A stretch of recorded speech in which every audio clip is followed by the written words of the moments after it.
Donc, mon prochain invité, Anit Saini, est un invité spécial. On a étudié ensemble et donc on n'a pas juste fait notre maîtrise ensemble, on se connaît depuis le baccalauréat, mais Anit est donc orthophoniste depuis 11 ans et il travaille dans le secteur public maintenant en Ontario. Alors, il est parti du Québec. Il travaille également dans le secteur privé. Anit est diplômé de l'université de McGill et il donne des cours sur l'évaluation et le traitement des enfants des populations multilingues et diverses à l'Université de Toronto actuellement.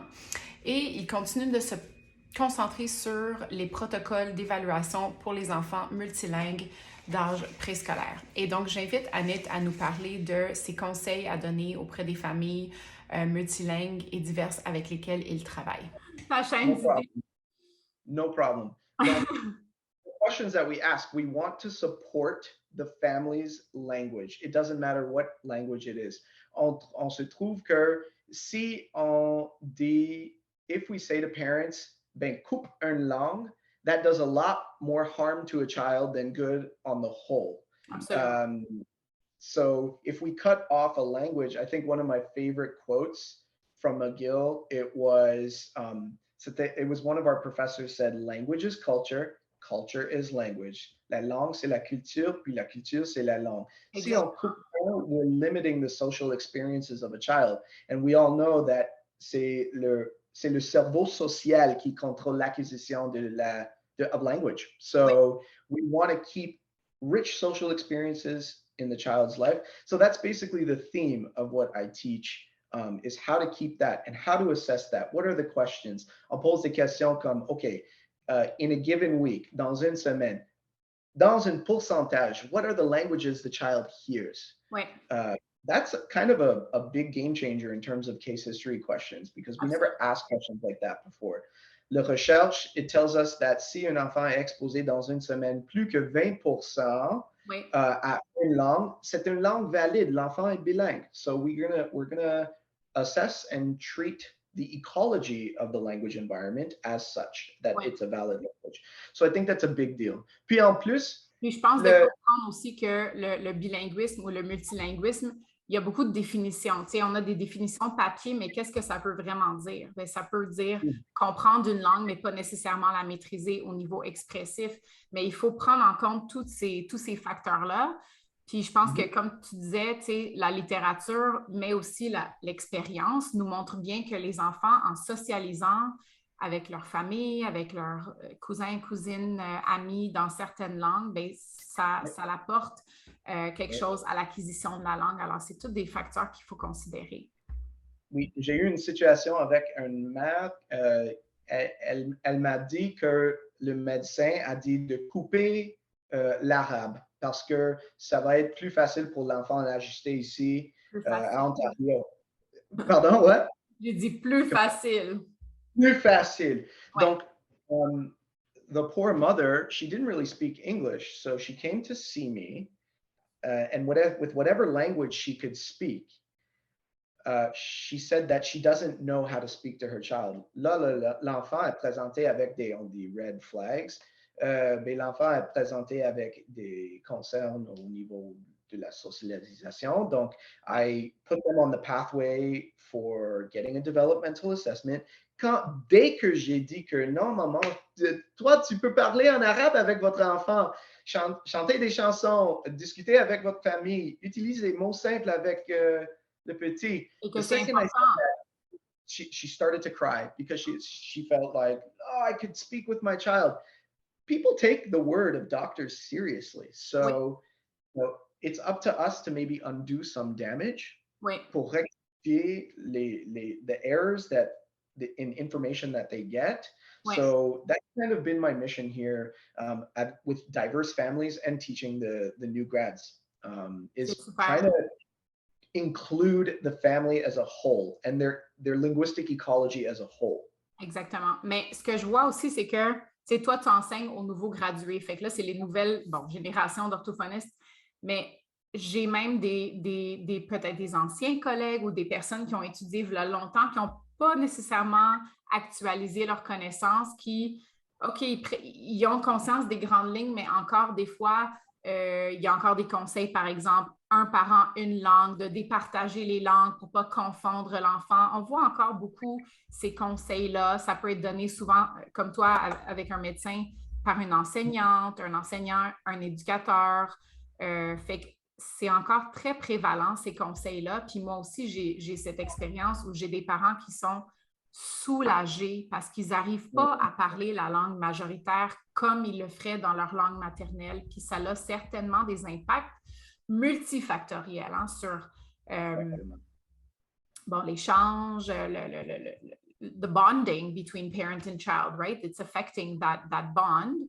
Mais j'aimerais que tu me parles un petit peu aussi de, en fait, de l'orthophonie en général, du corps orthophonique, puis comment qu'on est représenté dans la population, comment ça a changé un petit peu. Tu peux répondre en franglais. No, no problem. Every year, chaque année que moi j'enseigne la classe avancée ici à l'Université de Toronto, the look of the class changes, their questions change. Ouais. They're much more on the woke. Oui, they're much more woke than before.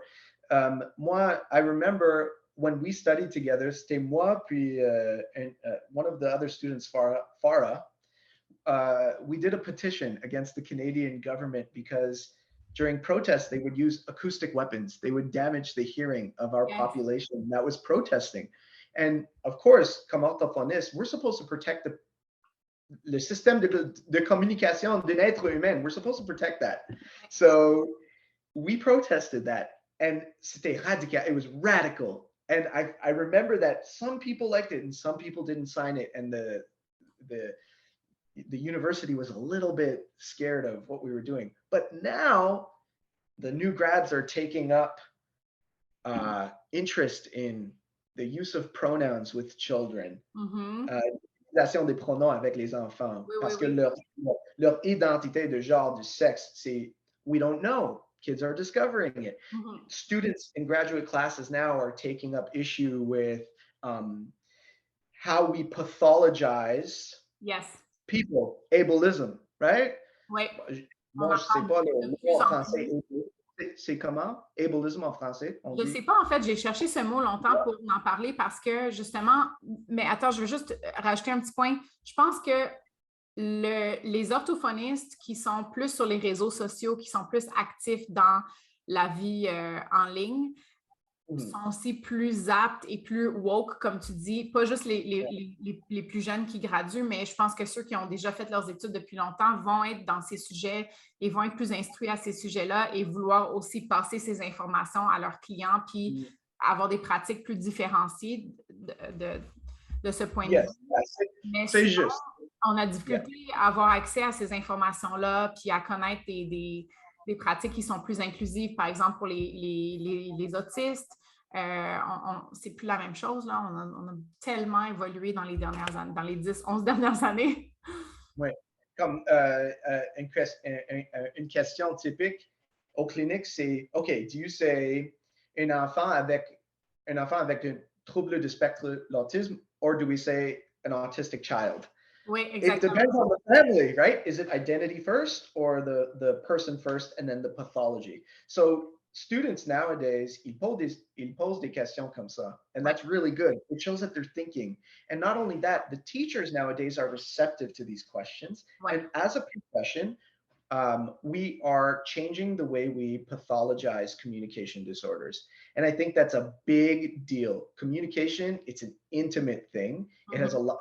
J'ai dit avant, language is culture, culture is language. If you're going to pathologize a communication style, are you pathologizing culture? How are we how are we approaching children and people? C'est un bon point que tu apportes parce que moi, je vais souvent demander aux familles, tu sais, par exemple, si je propose une approche ou une stratégie de stimulation langagère, bien, la stratégie, elle est très eurocentrique. C'est des stratégies que j'ai appris moi et que j'adapte selon le niveau de confort de la famille, selon leur culture. Fait que je pense que nous aussi, fait que tes étudiants te posent les questions pour être instruits à ce niveau-là, mais on ne peut jamais faire de tort de poser les questions aux parents parce que j'ai beaucoup de personnes, moi je donne des formations, fait que les orthophonistes viennent me demander, mais c'est quoi les informations? Qu'est-ce qu'on a besoin de savoir? Mais c'est les parents qui sont la source d'information la plus précieuse. Il faut leur poser les questions. Est-ce que vous êtes à l'aise avec ça? Est-ce que ça fait partie de vos pratiques? Est-ce que dans votre culture, c'est accepté de, par exemple, dans la culture haïtienne, j'ai beaucoup d'Haïtiens avec qui j'ai travaillé qui m'ont dit que c'est pas acceptable pour que l'enfant regarde l'adulte dans les yeux. Il faut que l'enfant, sinon c'est vu comme un manque de politesse. Fait que ça, il faut aussi s'y faire, puis c'est pas des difficultés de communication. C'est propre à la culture. Oui, exactly. And so we treat the family as a whole. And le but golden, le but d'or is function. Ouais. On veut que l'enfant participe dans la vie quotidienne. That's all I want. I don't want to take, we studied, our science that we studied, c'est tellement, it's colonialist. C'est very white. So when we approach children, who are we to say, non, joue comme ça, parle comme ça. Ça c'est this is grammar and syntax. Who are we to say that? Our focus should be communication to function.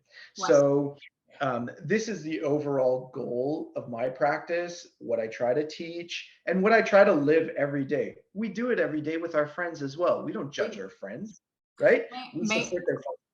Absolument, mais je me retrouve des fois à réfléchir plus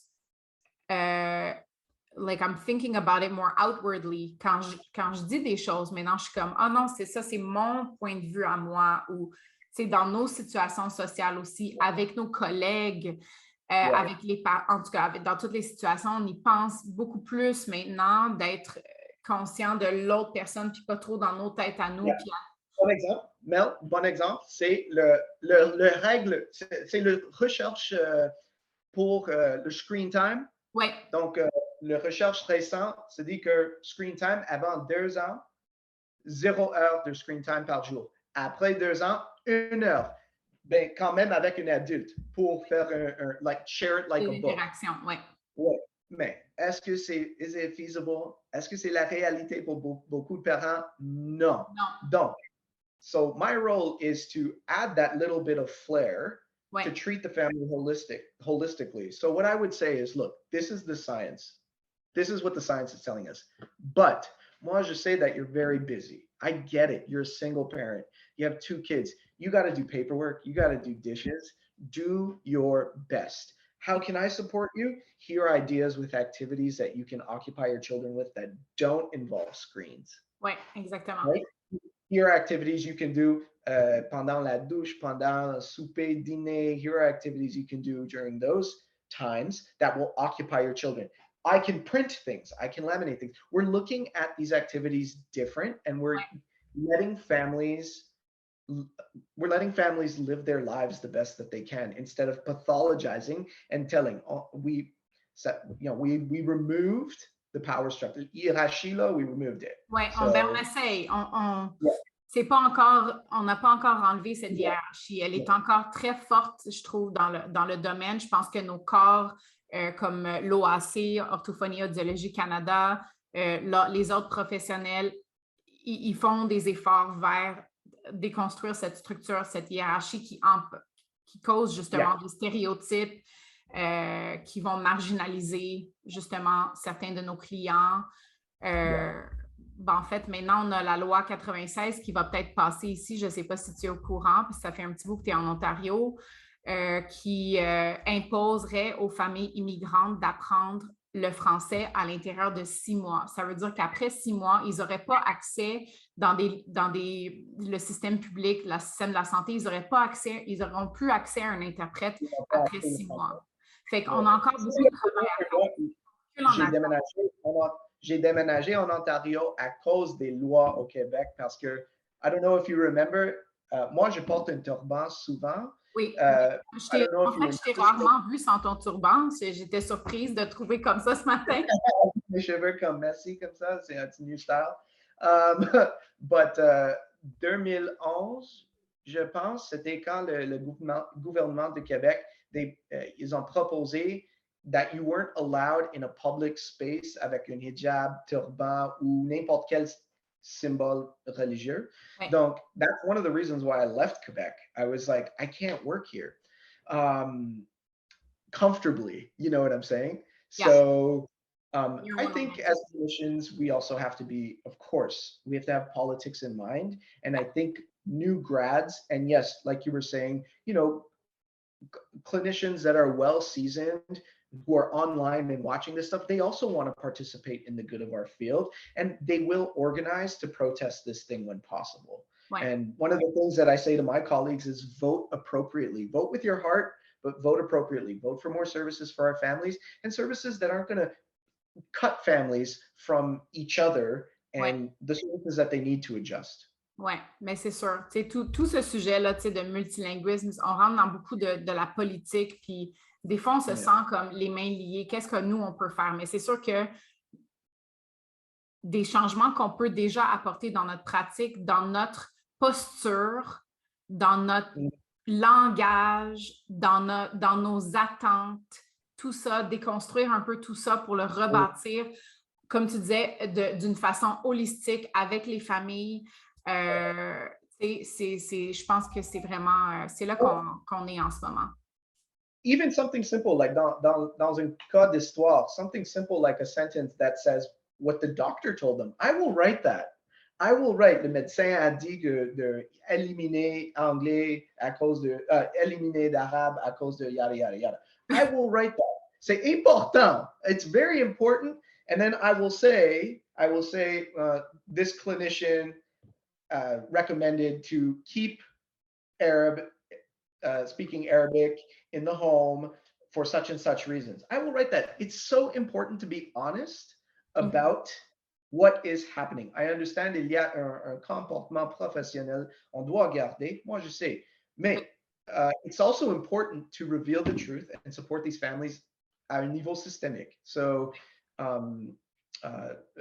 I think we're becoming mindful. Just to back up to your question, we're becoming mindful. New grads are awesome. They come in a variety, and I think universities are making efforts to include. I would never have known of speech language pathology as a profession because mes parents, ils sont des immigrants. They didn't know about social services that were available. J'ai bégayé quand j'étais jeune, and they didn't know. Leur façon de corriger le bégaiement, c'était to yell at me. Now, it's funny now, but it's not the best method. La meilleure approche. We know better now. No, we know better now, and it did cause trauma. It did cause, so I think society is also being woken up to who we are as a profession. Right. And there's children out there and families that say to their children, oh, you can be a speech language pathologist too. So our grad classes reflect this. We reflect the population, and that's a really strong bond. Yeah. So, in keeping with trying to give some like hands-on, je veux des conseils pratiques parce que toi, tu enseignes le cours et je pense que tu as développé au fil des années des protocoles pour ces familles qui sont multilingues, multiethniques. Et c'est sûr que, comme on dit, c'est hétérogène. Il n'y a pas un protocole qui fit nécessairement pour toutes les familles. Mais comment est-ce que tu as accommodé tes pratiques? Là, je sais que c'est quand même une question large, fait que essaye de nous donner comme des choses spécifiques qu'on peut, tu sais, a take-home dans des pratiques, par exemple, d'évaluation. Est-ce qu'il y a des choses qui ont vraiment été des changements significatifs? Tantôt, tu as parlé de l'histoire de cas. Bon, l'inclusion de beaucoup plus de questions diversifiées par rapport à l'exposition à la langue, tout ça, mais par rapport au protocole ou aux moyens d'évaluation, est-ce que tu pourrais nous donner des... Deux choses concrètes, puis tellement simples. I did a little review of Ellen Thorderdotter's work. She was one of our teachers, and fantastic researcher. So I use the 20% rule. Si l'enfant est exposé à une langue plus que 20% dans one given week, dans une semaine, I treat that language as if it's a valid language for that child. Doesn't matter if it's before 2, after 2.